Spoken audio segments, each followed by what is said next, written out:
لا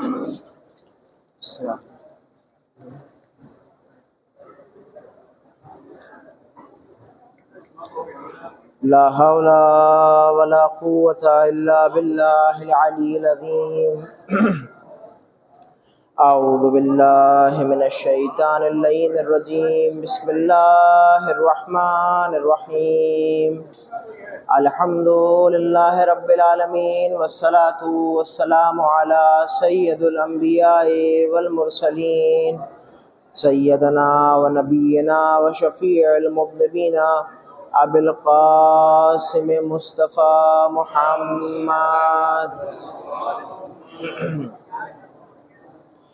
ثم الصلاة والسلام وعلى اہل بیتہ الطیبین الطاہرین المعصومین المظلومین، ولعنۃ اللہ علی اعدائہم وقتلتہم وغاصبی حقوقہم ومنکری فضائلہم ومصائبہم علیہ اجمعین. اما بعد، قال رسول اللہ صلی اللہ علیہ وآلہ وسلم: یا علی حبک تقوی والایمان. صلوات بھیجیے محمد وعلی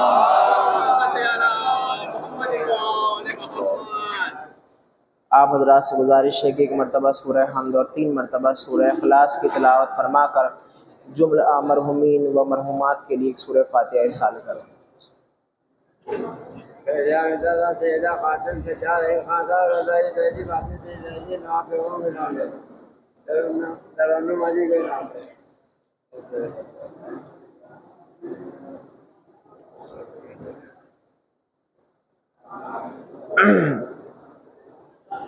عزیزان گرامی، جس حدیث رسول کو میں نے اس مجلس کا عنوان قرار دیا ہے، اللہ کے رسول حضرت محمد مصطفیٰ صلی اللہ علیہ وآلہ وسلم اس حدیث میں ارشاد فرما رہے ہیں کہ اے علی، تمہاری محبت ہی تقویٰ ہے اور تمہاری محبت ہی ایمان ہے. عزیزان گرامی، جب انسان اس دنیا میں آتا ہے اور دنیا میں زندگی بسر کرتا ہے تو دنیا میں زندگی گزارنے کے لیے وہ بہت ساری چیزوں کو اپنے لیے اختیار کرتا ہے. جسم کے لیے لباس کو اختیار کرتا ہے، رہنے کے لیے گھر کو اختیار کرتا ہے، کام کے لیے وہ ایسی چیزوں کو تلاش کرتا ہے کہ جس کے ذریعے سے ذریعہ معاش اس کو مل سکے. لیکن عزیزان گرامی، جب ایک انسان اس دنیا سے رخصت ہوتا ہے، یا یوں کہوں کہ جب ایک مسلمان یا ایک علی کا چاہنے والا اس دنیا سے رخصت ہوتا ہے تو عزیزان گرامی، انصاف سے یہ بتائیے، کیا اس کے قبر میں اس کے لباس سے متعلق کوئی سوال کیا جاتا ہے؟ یا اس کے گھر سے متعلق کوئی سوال کیا جاتا ہے؟ کیا اس کے کام سے متعلق کوئی سوال کیا جاتا ہے؟ بلکہ قبر میں اس سے پہلا جو سوال کیا جاتا ہے وہ اس کے ایمان کے متعلق سوال کیا جاتا ہے. یہ پوچھا جاتا ہے کہ کیا تمہارا ایمان اللہ کے اوپر ہے یا نہیں ہے؟ کیا تمہارا یقین اللہ کے رسول کے اوپر ہے یا نہیں ہے؟ کیا تمہارا یقین اللہ کے ولی کے اوپر ہے یا نہیں ہے؟ تو عزیزان گرامی، اسی لیے اللہ کے رسول نے ارشاد فرمایا کہ علی کی محبت وہ محبت ہے کہ جس کو ایمان کہا گیا ہے، اور علی سے جو بغض کرے، علی سے جو حسد کرے، وہ کافر ہے، وہ منافق ہے. واضح حدیث ہے، روشن حدیث ہے کہ جس کو تمام مسلمان قبول کرتے ہیں، ایکسیپٹ کرتے ہیں. عزیزان گرامی، آج کے دور میں، اس زمانے میں کہ جس زمانے میں ہم اور آپ زندگی گزار رہے ہیں، آپ نے مشاہدہ کیا ہوگا، ملاحظہ کیا ہوگا کہ اس زمانے میں اختلافات بڑھ گئے ہیں. یعنی ایام عزا کا آغاز ہوتا ہے، محرم کا آغاز ہوتا ہے، اور قوم میں اختلافات بڑھ جاتے ہیں، لڑائیاں بڑھ جاتی ہیں، جھگڑے بڑھ جاتے ہیں. عالم یہ ہو گیا ہے کہ اب ہر چیز سوشل میڈیا کے اوپر آ گئی ہے، ہر چیز فیس بک کے اوپر آ گئی ہے، ہر چیز واٹس ایپ کے اوپر آ گئی ہے. عزیزان گرامی، دین اسلام اس لیے نہیں بنا ہے تاکہ وہ لوگوں کو بانٹ دے.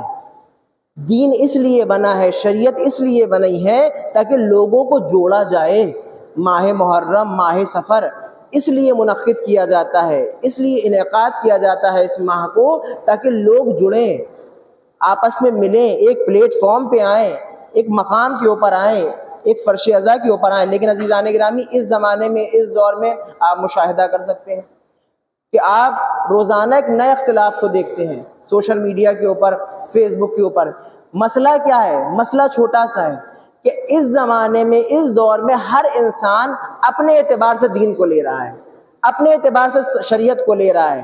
عزیزان گرامی، کوئی ایک نیا عالم آیا، اس نے آ کر کے ایک نیا مسئلہ بیان کیا، لہذا کچھ نوجوان اس عالم سے جڑ گئے، لہذا اب وہ جوان کسی دوسرے مولانا کی مجلس میں نہیں جائیں گے، کسی دوسرے عالم کی مجلس نہیں سنیں گے۔ عزیزان گرامی، جو حقیقی معنی میں عالم ہوگا، جو صحیح معنی میں مولانا ہوگا، وہ قوم کے اندر اختلاف نہیں کرے گا بلکہ اتحاد کو پیدا کرے گا۔ ایک صلوات بھیجیے پر محمد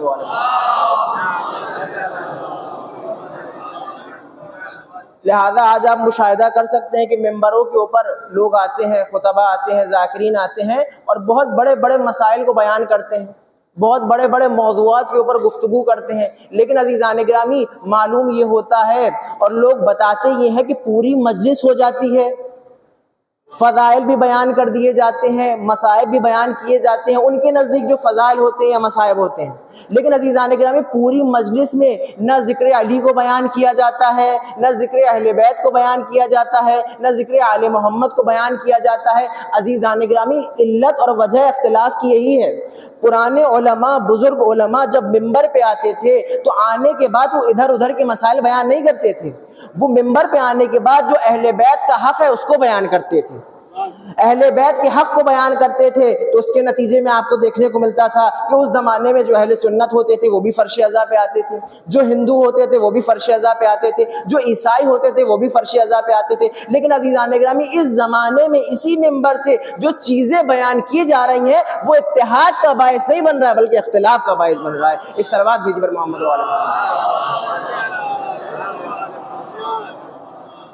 اور عزیزان گرامی مصیبت یہ ہو گئی ہے، بعض اوقات میں سر پہ ہاتھ رکھ کے سوچتا ہوں کہ میں ایران گیا، میں نے تعلیم حاصل کی، لیکن جس وقت میں اس زمانے کے سوشل میڈیا کو یا فیس بک کو دیکھتا ہوں اور اس چیز کو سوچتا ہوں کہ میں نے اتنے سال ایران میں زندگی گزاری، یہ جو طالب علم یا جو علماء ایران اور عراق میں زندگی گزار رہے ہیں وہ اتنی محنت کرتے ہیں، تعلیم حاصل کرتے ہیں اور اس کے بعد اپنے وطن واپس آتے ہیں، لیکن عزیزان گرامی یہاں کوئی بھی انسان اٹھتا ہے، کوئی بھی انسان کھڑا ہوتا ہے اور سوشل میڈیا کے اوپر آ کر کے ایک مسئلے کو بیان کر دیتا ہے، مجتہد بن جاتا ہے، مرجع بن جاتا ہے۔ تو عزیزان گرامی خود سے جو شریعت بنائی جائے وہ شریعت خود کی ہو سکتی ہے لیکن دین کی شریعت نہیں ہو سکتی ہے۔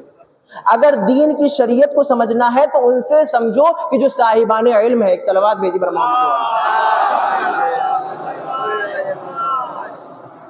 اور عزیزان گرامی جو عزاداری ہمارے بزرگان قائم کر کے گئے ہیں، جو ہمارے علماء قائم کر کے گئے ہیں، بھئی اس زمانے میں بھی عراق میں عزاداری ہوتی تھی، اس زمانے میں ایران میں بھی عزاداری ہوتی تھی اور اس زمانے میں ہندوستان میں بھی عزاداری ہوتی تھی، لیکن عزیزان گرامی ہر انسان اپنے کلچر کے اعتبار سے، اپنے فرہنگ کے اعتبار سے عزاداری کو منعقد کرتا تھا، مجلسوں کو منعقد کرتا تھا، مجلسوں کو برپا کرتا تھا، کوئی ایک دوسرے کے اوپر اعتراض نہیں کرتا تھا۔ لیکن آج کیا ہو گیا ہے، آج ہم کچھ دن کے لیے ایران گئے، ہم نے ایران کی عزاداری کو دیکھا، لہذا ہم ایران کا کلچر اب ہندوستان میں لانا چاہتے ہیں۔ ہم عراق گئے، عراق کے کلچر کو ہم ہندوستان میں لانا چاہتے ہیں۔ عزیزان گرامی یقین مانیے، جس وقت میں قم المقدس میں موجود تھا لہٰذا میں نے یہاں کی عزاداری کو ایرانیوں کو دکھایا، انہوں نے دیکھا، انہوں نے کہا کہ بھائی آپ کی عزاداری اس طرح سے ہوتی ہے۔ تو جب میں نے عزاخانے کو دکھایا تو انہوں نے تعجب سے یہ سوال کیا کہ یہ کیا ہے؟ یہ عزاخانہ کہ جس کو تم لوگ سجاتے ہو، یہ زری کہ جس کو تم لوگ لا کر کے رکھتے ہو، یہ علم جو عزاخانوں میں سجاتے ہو، یہ کیا ہے؟ تو عزیزان گرامی ان کے نزدیک شاید اس عزاداری کا کچھ معنی نہ ہو، وہ نہ سمجھ سکیں، لیکن ہم اس کی حقیقت کو سمجھتے ہیں۔ ہم احساس کرتے ہیں کہ جب ہمارے گھروں سے تعزیہ نکلتا ہے تو ایسی کیفیت ہو جاتی ہے کہ جیسے ایک بھرے گھر سے جنازہ نکل رہا ہو، لیکن اس درد کو ہم اور آپ سمجھ سکتے ہیں۔ اب آپ کسی اور ملک کے انسان کو لائیے اور اس کو لا کر کے کھڑا کر دیجیے، شاید وہ نہ سمجھ پائے، شاید وہ اس چیز کو نہ درک کر پائے۔ اسی طریقے سے اگر آپ عراق چلے جائیے یا ایران چلے جائیے تو وہاں پر شبیوں کو بنایا جاتا ہے، وہاں آپ کو یزید بھی ٹہلتا ہوا ملے گا، ہرملہ بھی گھومتا ہوا ملے گا، ابن زیاد بھی نظر آئے گا۔ شاید وہ ابن زیاد اور یزید اگر یہاں آ جائے تو یہاں کی خواتین اس کو مار ڈالیں، لیکن وہاں وہ آرام سے ٹہل رہا ہے، وہاں آرام سے گھوم رہا ہے، وہاں آرام سے سگریٹ کو پی رہا ہے۔ تو عزیزان گرامی معلوم یہ ہوا کہ اختلاف کا باعث صرف یہی ہے کہ جو چیز جہاں پہ ہے اس کو وہیں پر رہن دیا جائے، نہ وہاں کی چیز کو یہاں لایا جائے نہ یہاں کی چیز کو وہاں لایا جائے۔ ایک صلوات بھیجی پر محمد اور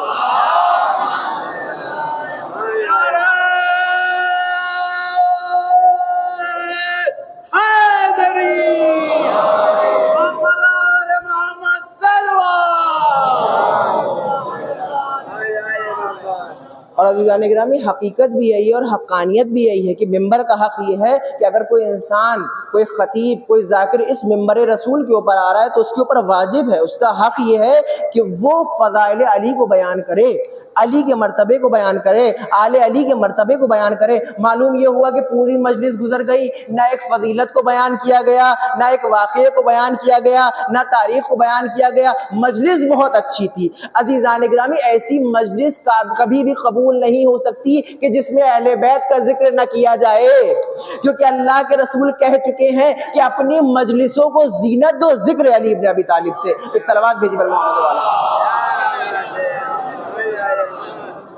لہذا اگر ہم یہ چاہتے ہیں کہ اس زمانے میں اختلاف کو دھیرے دھیرے ختم کریں تو ہمیں اپنے مزاج کو بدلنا ہوگا، ہمیں اپنی چیزوں کو بدلنا ہوگا جو غلط چیزیں رائج ہو گئی ہیں اس زمانے میں، اس دور میں۔ لہذا اگر ہم ان چیزوں کو بدلیں گے تو شاید پھر ہم اسی طرح سے عزاداری کو منعقد کر سکیں، اسی طریقے سے ہم محرم کو منعقد کر سکیں جیسے ہمارے بزرگان کرتے تھے۔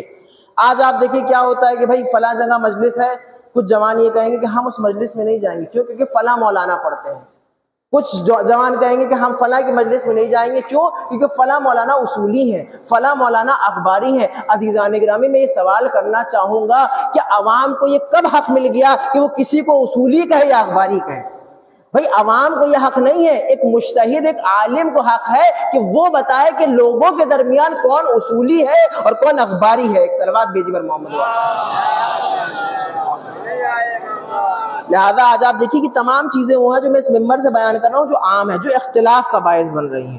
اس کے علاوہ آپ دیکھیے کہ آج اسٹیٹس کا زمانہ ہے، واٹس ایپ اسٹیٹس، فیس بک اسٹیٹس۔ معلوم ہوا سگے بھائی سے اختلاف ہوا، ایک چھٹے امام کی حدیث لگا دی کہ جو اپنے سگے بھائی کو چھوڑ دے لہذا وہ جہنمی ہے۔ چھٹے امام سے حدیث، ارے حدیث دیکھو یہ ہے کہ نہیں ہے۔ امام نے حدیث کس وقت بیان کی ہے، کس وقت کس ماحول کو دیکھ کر کے بیان کی ہے۔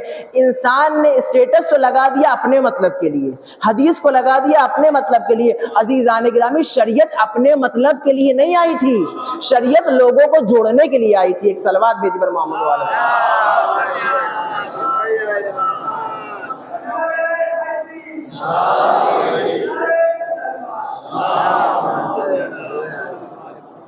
لہذا ان تمام چیزوں کی طرف ہمیں متوجہ ہونا پڑے گا۔ آپ دیکھیے کہ جب کوئی نئی چیز آتی ہے، ایک نیا اختلاف، ایک نیا فتنہ، کبھی فوٹوز کو لے کر کے، کبھی مجالسوں کو لے کر کے، کبھی علم کو لے کر کے، کبھی تابوت کو لے کر کے۔ عزیزان گرامی، وجہ یہی ہے کہ ہم اپنی فکر اور اپنا عقیدہ دوسروں کے اوپر تھوپنا چاہتے ہیں۔ جب یہ ہوتا ہے تب اختلاف ہوتا ہے۔ بھئی ہمارا اگر کچھ نظریہ ہے تو یہ نظریہ ہم اپنے پاس رکھیں، دوسروں کے اوپر ہم نظریے کو نہ تھوپیں۔ یہ صرف عالم کو اجازت ہوتی ہے یا مجتہد کو اجازت ہوتی ہے کہ وہ پوری قوم کو ایک ساتھ مل کر کے پیغام دے۔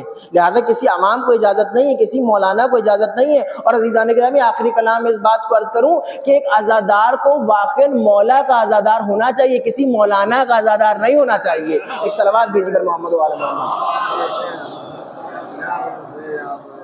کیونکہ قبر میں نہ کوئی مولانا کام آئے گا، نہ کوئی ذاکر کام آئے گا، نہ کوئی خطیب کام آئے گا۔ کیوں؟ کیونکہ قیامت کے دن ہر انسان خود اپنے نامہ اعمال کو لے کر کے پریشان ہوگا۔ اگر قیامت کے دن کوئی طاقت کام آ سکتی ہے تو وہ صرف اور صرف اہل بیت علیہ السلام کی طاقت ہے، جو دنیا میں بھی کامیابی ہوگی اور آخرت میں بھی کامیاب کرے گی۔ ایک صلوات بھی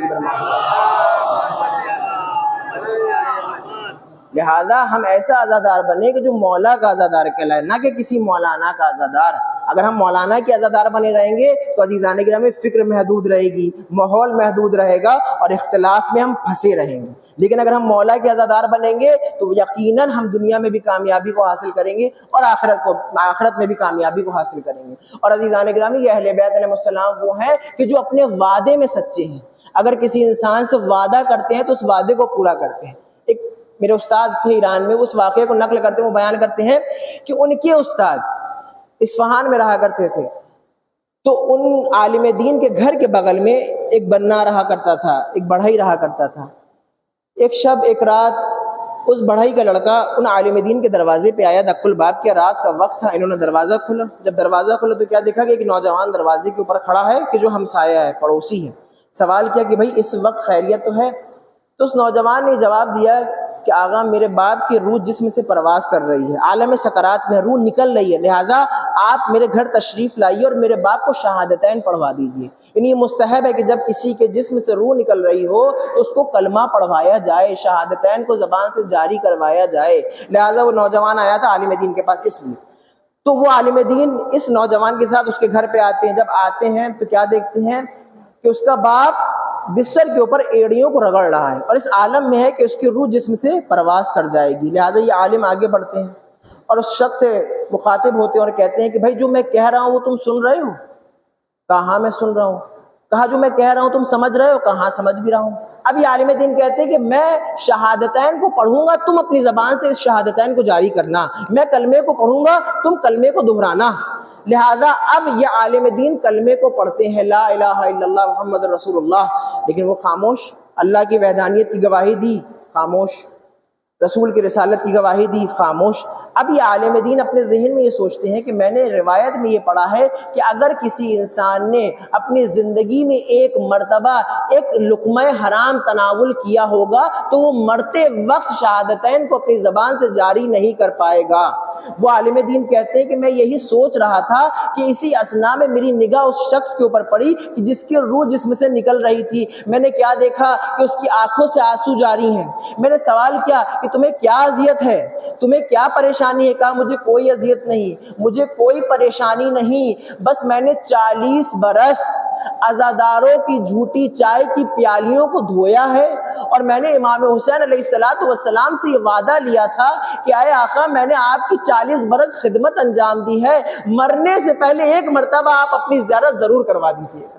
لہذا جب تک امام حسین علیہ السلام خود نہ آ جائیں تب تک میں شہادتین کو اپنی زبان سے جاری نہ کروں گا.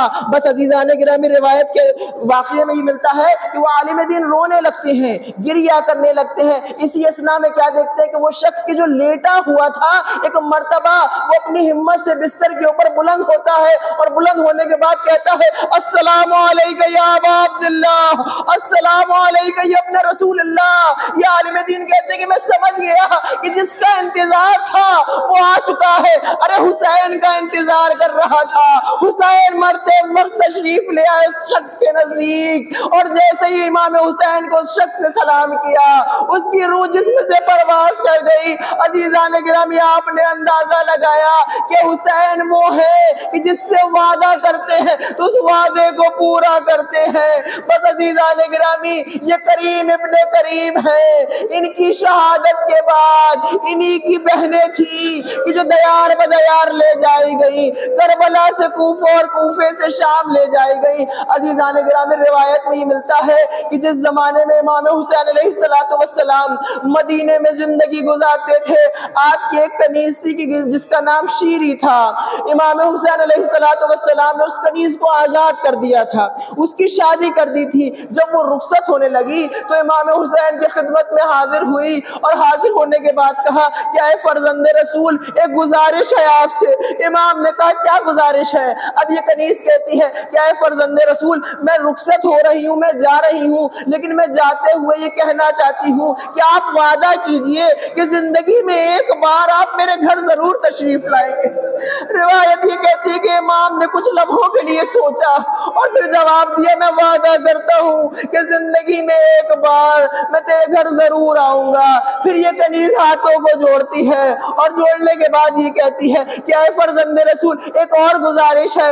امام کہتے ہیں اب کیا گزارش کرنا چاہتی ہو؟ شیری کہتی ہے کہ گزارش یہ ہے کہ آقا وعدہ کیجئے کہ آپ تنہا نہیں آئیں گے, آپ تنہا نہیں آئیں گے, اپنے ساتھ شہزادی زینب ام کلثوم کو بھی لائیں گے, آقا عباس کو بھی لائیں گے.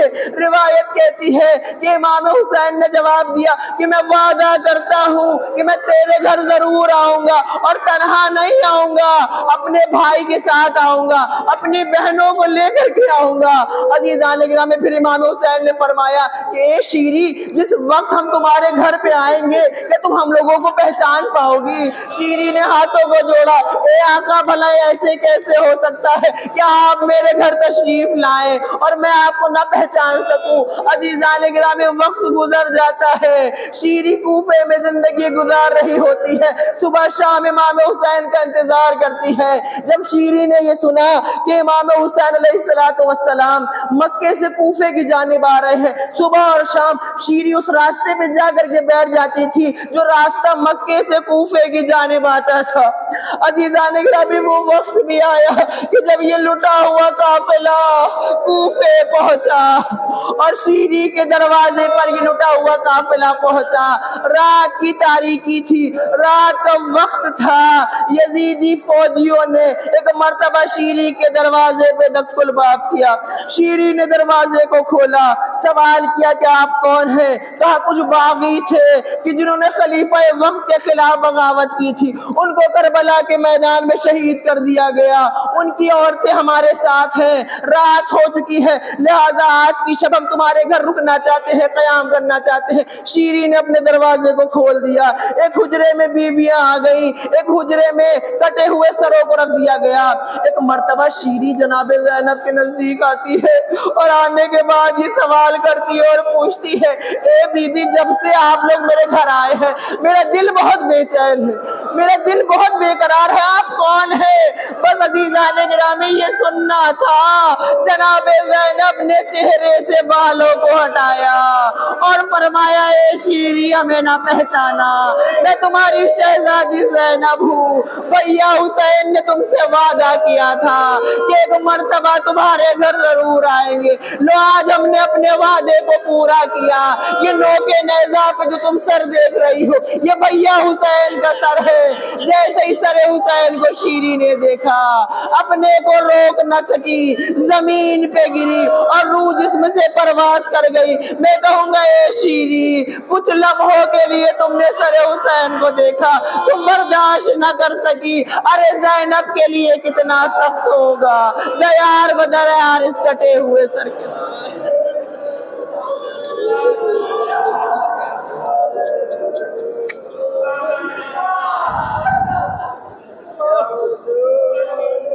الا لعنت اللہ علی القوم الظالمین سیعلم الذین ظلموا ای منقلب ینقلبون.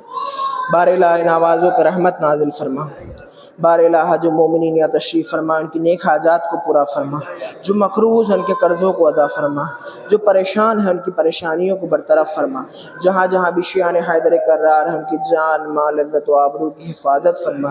بار الہ ہم سب کے درمیان اتحاد کو قائم کر, اختلافات کو ختم فرما. امام زمانہ کے ظہور میں تعجیل فرما اور ہم سب کو اپنے امام کے ناصر و مددگاروں میں شمار فرما. آپ حضرات سے گزارش ہے کہ ایک مرتبہ سورہ حمد اور 3 مرتبہ سورہ اخلاص کی تلاوت فرما کر وہ مرحومین کے جو نماز جمعہ میں آیا کرتے تھے ان کے لیے ایک سورہ فاتحہ